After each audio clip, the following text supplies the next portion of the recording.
12 ya. Karena dalam konsep berpikir ibu bahwa di usia kalian yang sudah kelas 12, artinya sudah di ujung sekolah ya kan, sudah hampir selesai, maka kalian ini dianggap secara hukum itu sudah tamyiz, sudah baligh, sudah mukallaf.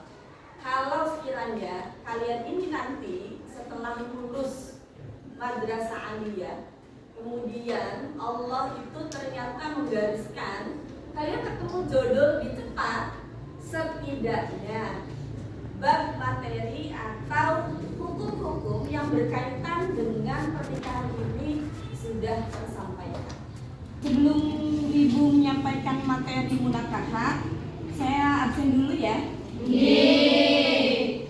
Pertama yaitu Ade Aulia Ramadhani, Ayla Nur Fatihah, Ai Maryam, Alini, Alia, Antika.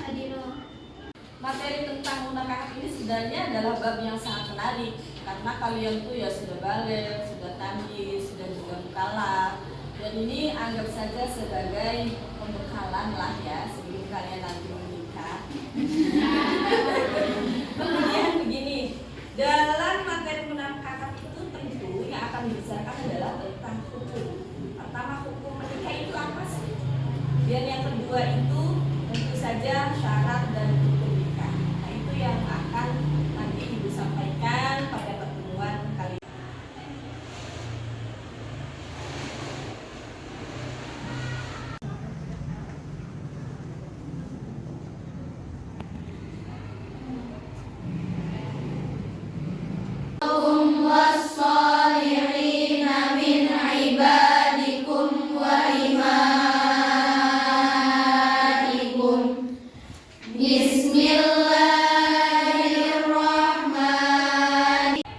Dalam Al-Quran, Allah Subhanahu wa Ta'ala itu berfirman, berarti ayat ini isinya adalah tentang pernikahan, tentang diharuskannya atau dianjurkannya bagi umat Islam untuk menikah. Ada 3 ayat yang akan ibu sampaikan, yaitu surat Ar-Ra'd ayat 38, surat An-Nur 32, dan Ar-Rum 21. Nanti ibu baca, kalian ikuti ayat yang ibu baca ya. A'udzu billahi minasyaitonir rajim. A'udzu billahi minasyaitonir rajim.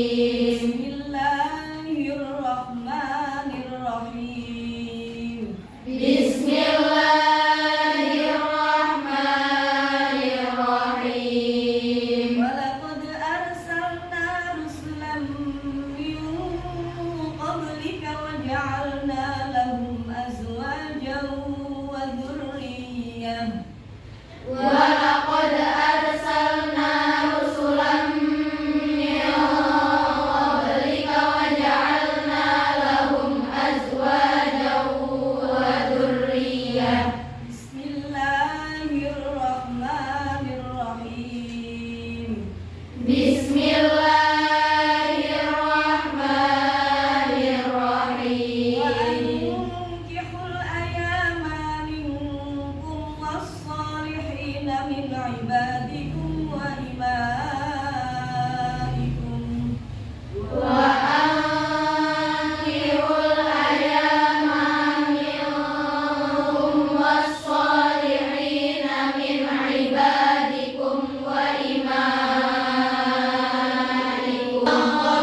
pertama yaitu surat Ar-Ra'd ayat 38.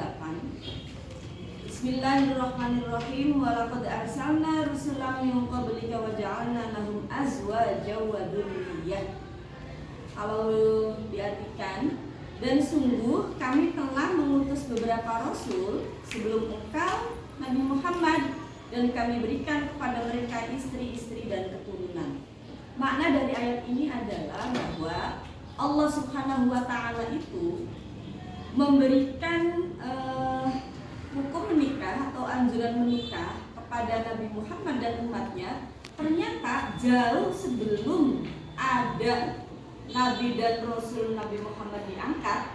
Itu sudah ada anjuran untuk para nabi ini menikah.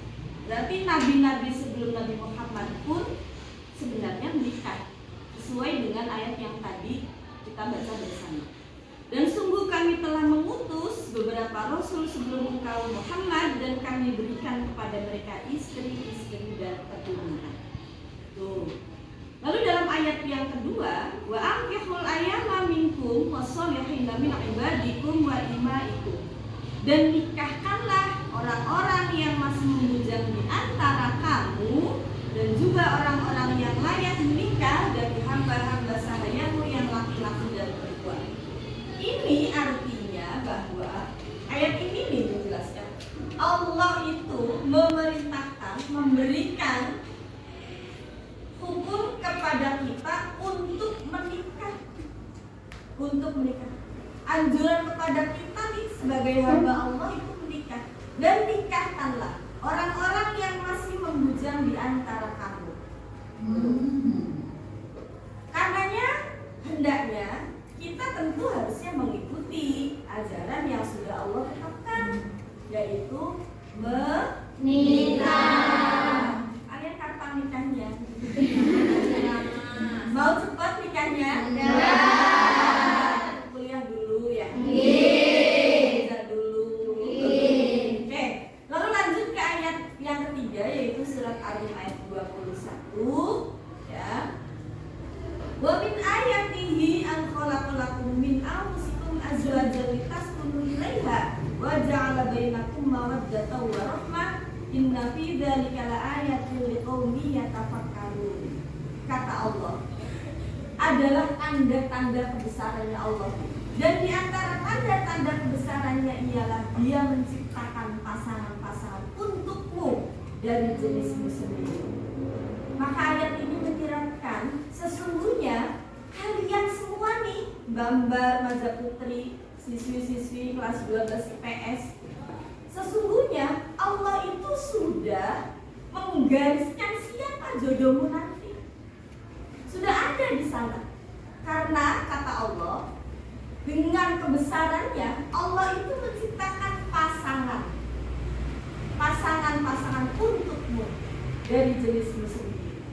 Supaya apa sih tujuan dari menikah itu? Nah, ini tersirat di dalam ayat ini. Agar kamu cenderung merasa tentram kepadanya dan dijadikan di antaramu rasa kasih dan sayang. Makanya tujuan dari menikah itu adalah sakinah, mawaddah, warahmah. Dan ini sudah tertera di dalam ayat Al-Quran. Sungguh pada yang demikian itu benar-benar terdapat tanda-tanda kebesaran Allah bagi kaum yang berpikir. Itulah 3 ayat yang isinya membahas tentang pernikahan, anjuran untuk menikah yang Allah tetapkan bagi umatnya Nabi Muhammad Sallallahu Alaihi Wasallam. Supaya kalian paham, menikah itu apa sih Bu sebenarnya? Definisi atau arti dari menikah itu apa? Ya. Nikah itu adalah suatu akad syar'i. Akad apa? Syar'i. Yang tujuannya adalah menghalalkan suami istri untuk melakukan hubungan badan. Nah, itu definisi dari menikah. Maka menikah adalah suatu akad syar'i yang menghalalkan suami istri berhubungan badan antara satu dengan lain. Karenanya dalam satu riwayat itu disebutkan wastahlaltum furujahunna bi kalimatillah, dan kalian nih calon-calon pengantin yang nanti akan menikah ya. Dalam satu riwayat disebutkan wastahlaltum furujahunna bi kalimatillah, dan kalian menghalalkan kemaluan mereka dengan kalimat Allah, yakni berdasarkan syariat, perintah dan hukumnya. Maka menikah itu adalah sesuatu yang jalannya nih harus halal. Harus halal. Orang berhubungan badan ketika belum berada dalam satu lembaga pernikahan, maka itu dihukumi zina. Ya enggak? Tetapi begitu Allah menghalalkan dengan adanya ijab qabul, adanya wali, adanya saksi, adanya mahar, adanya dua pengantin yang kemudian dalam satu adat itu dilaksanakan, maka hubungan badan yang tadinya dihukumi sebagai zina menjadi halal, bahkan kategorinya sebagai ibadah. Itulah hebatnya Islam begitu. Hukum itu luar biasa.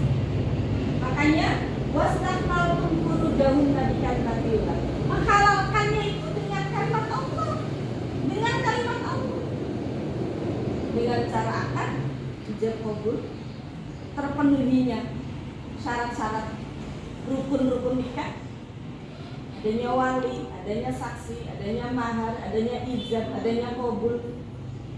Makanya di dalam fikih la nikaha illa biwaliyin, gak sah nikah tuh tanpa adanya wali. Kalian nih Mbak putri semuanya, kalau kalian ingin menikah maka wajib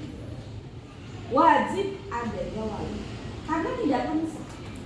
La nikaha illa biwaliyin, gak sah nikah tanpa wali. Kemudian di dalam pernikahan itu ada hukum syar'i ya, yaitu ada 5. Ada berapa? 5. Ada 5 hukum menikah. Yang pertama wajib, kedua mustahab, ketiga mubah, keempat haram, kelima makruh. Oke, Ibu tulis.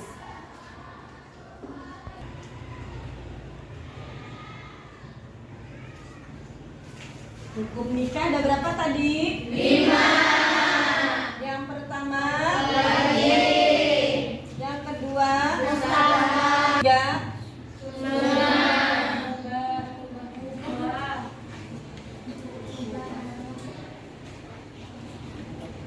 Yang ketiga mubah. Lalu haram. Apa haram?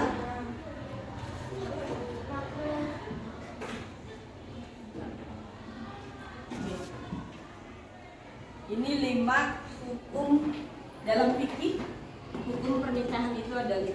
Coba kita baca. Pertama, wajib. Kedua, mustahab. Tiga, mubah. 4, haram. 5, makruh. Sekarang Ibu terangkan penjabaran dari 5 hukum yang tadi Ibu tuliskan. Nikah itu hukumnya wajib ya, diperuntukkan bagi siapa? Bagi orang-orang yang khawatir dirinya jatuh ke dalam perzinahan, kemudian sedangkan ya dia tidak bisa menahan diri dari syahwat, dia tidak bisa menahan diri dari nafsu seksual. Maka bagi orang-orang yang seperti ini hukumnya wajib menikah. Kemudian umpamanya nih tapi usianya masih 16 Bu, boleh kan? Boleh, karena menikah jauh lebih wajib daripada perkara lain. Itu yang pertama. Lalu kemudian yang kedua, menikah itu hukumnya mustahab bagi siapa? Bagi orang-orang yang memiliki syahwat tinggi, tetapi dia tidak khawatir kalau dirinya ini terjerumus dalam perbuatan zina. Berarti orang seperti ini dia bisa menahan diri. Dia menyadari bahwa syahwatnya besar, tetapi dia pun juga bisa meredamnya. Umpamanya dengan berpuasa barangkali, atau dengan menahan diri. Maka orang-orang yang posisinya dia ini memiliki syahwat yang besar, tetapi bisa menahan diri dari syahwatnya, hukum menikah ini mustahab atau dianjurkan. Lebih baiknya menikah. Lalu kemudian menikah mubah hukumnya bagi seseorang yang tidak memiliki syahwat atau keinginan menikah. Contoh namanya ya, seorang laki-laki yang tidak berfungsi alat kelaminnya. Contohnya itu. Kemudian dengan wanita atau menikah dengan wanita yang kondisinya serupa. Umpamanya ada laki perempuan yang umpamanya dia ini, kalau dalam istilah psikologi itu ada wanita virgin, bukan virgin ya, virgin itu dingin, bukan berdarah dingin, bukan, tetapi tidak memiliki syahwat yang normal seperti wanita pada umumnya. Dipeluk tidak timbul syahwat, dicium tidak timbul syahwat. Maka laki-laki yang kondisinya tidak berfungsi alat kelaminnya kemudian menikah dengan perempuan yang kondisinya serupa, itu hukumnya mubah.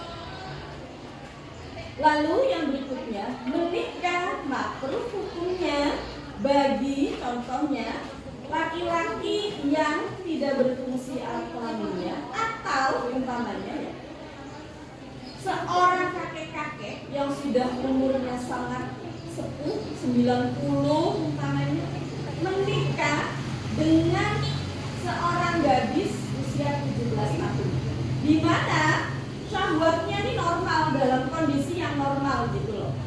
Kenapa hukumnya makruh? Karena tujuan dari pernikahannya tidak tercapai. Apa sih Bu tujuan dari pernikahan itu? Yang tadi di awal Ibu sudah terangkan, tujuan pernikahan itu diantaranya adalah satu, dia bisa menyalurkan syahwatnya. Sementara kalau laki-lakinya ini sudah tua gitu ya, kemudian nikah dengan yang gadis 17 tahun, tentu syahwatnya tidak akan sama. Atau umpamanya laki-laki yang tidak berfungsi alat kelaminnya menikah dengan perempuan yang normal, maka tidak akan punya keturunan. Karena tujuan menikah selain yang tadi tidak memiliki keturunan, membina kasih sayang. Bagaimana itu akan tercipta kalau ternyata salah satu dari pasangan suami istri tidak sesempurna pada umumnya atau tidak berjalan normal. Atau contoh lagi, contoh yang kayaknya mubah ya, tadi hukumnya mubah. Seorang laki-laki yang sudah sepuh menikah dengan kondisi wanita yang sama dengan wanita yang sepuh juga. Namanya laki-lakinya umurnya 90 tahun menikah dengan perempuan ibu-ibu yang juga umurnya 82 tahun, maka dia tidak lagi memikirkan tentang syahwat. Itu dimubahkan hukumnya. Kenapa dimubahkan atau kenapa hukumnya mubah? Berarti tujuan tercapai tidak pernikahan, bisa tercapai. Lalu untuk apa dong menikah bagi yang mubah ini? Ya untuk ibadah bareng, hidup bersama, saling membina kasih sayang. Artinya tidak melulu soal urusan seksualitas atau syahwat, karena memang dari kedua orang ini menyadari akan ketidakmampuan tersebut. Tetapi mereka mubah menikah karena punya teman hidup, bisa ibadah bareng dan sebagainya. Lalu menikah haram hukumnya tentu kalau berbeda agama. Materinya sudah tersampaikan ya. Gimana kalian senang dengan materi ini? Senang. Barangkali dari materi yang tadi sudah disampaikan ada ya kamu tergelitik untuk tanya gitu tentang materi pernikahan ini, atau barangkali kamu punya satu cerita kasus apa yang mungkin bisa kita diskusikan di pembelajaran akhir ini, karena ini udah selesai nih kayaknya ya. Gimana? Siapa yang mau tanya? Oke. Gimana nanya? Ada anak umur 15 tahun berpacaran SMP berarti ya? berpacaran dengan orang yang lebih dewasa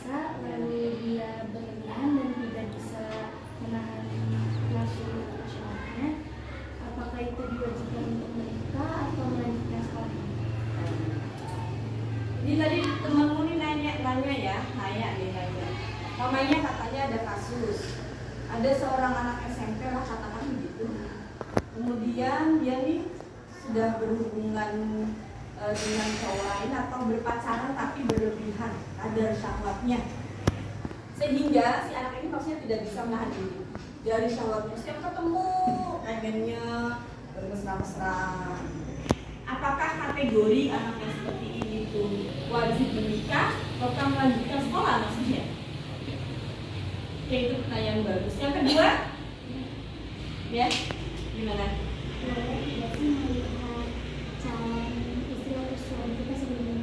Sekarang coba ibu jawab ya pertanyaan yang pertama dari Naya dulu. Bahwa tadi yang kasus Naya sampaikan, umpamanya ada seorang anak SMP yang ternyata sudah berpacaran dengan pacaran ini kelewat batas atau melebihi batas, sehingga syahwatnya tidak bisa terkendali. Lalu tadi Naya tanya, lebih wajib menikah atau sekolah? Begitu ya. Karena ibu ini ngajarnya fikih, tentu ibu akan berbicaranya hukum fikih. Kalau SMP berarti itu anak sebenarnya sudah balik. Kalau anaknya umurnya 15 tahun, otomatis sudah balik, maka mengendalikan syahwat itu jauh lebih penting. Sehingga wajibnya adalah menikah. Berarti sambil sekolah bu, yang bisa jadi. Karena kalau berbicara fikih maka sambil sekolah dia menikah. Lalu kemudian yang kedua, pertanyaan yang kedua ya, itu bolehkah melihat calon istri sebelum menikah? Namanya nih, biasanya hanya taunya tuh foto lewat kiriman chat, WA, IG, kemudian sepakat untuk menikah, tapi belum pernah ketemu tatap muka langsung. Boleh nggak sih melihat wajahnya dulu? Boleh. Dibolehkan melihat wajah dari calon istri yang akan dinikahi. Di dalam satu hadis itu diterangkan bolehnya seorang suami atau calon suami melihat dari calon istrinya. Dalam satu riwayat Abu Hurairah mengungkapkan, satu ketika ya, aku berada di sisi Nabi. Lalu seorang laki-laki datang menemui beliau mengabarkan bahwa dia hendak menikahi seorang wanita Ansor. Rasul bertanya, apakah kamu sudah melihatnya? Orang itu menjawab, belum. Kata Rasulullah, fadhhab fanzur ilaiha fa inna fi a'yunil ansori syai'a. Pergilah kemudian lihatlah dia, karena pada mata orang Ansor itu terdapat sesuatu yang menarik. Nah, ini juga bisa menjadi landasan bahwa seorang calon suami boleh melihat calon istrinya, tentu dengan batasan-batasan yang telah digariskan. Ketika melihat, tentu tidak dalam bentuk auratnya yang dilihat dan sebagainya. Oke.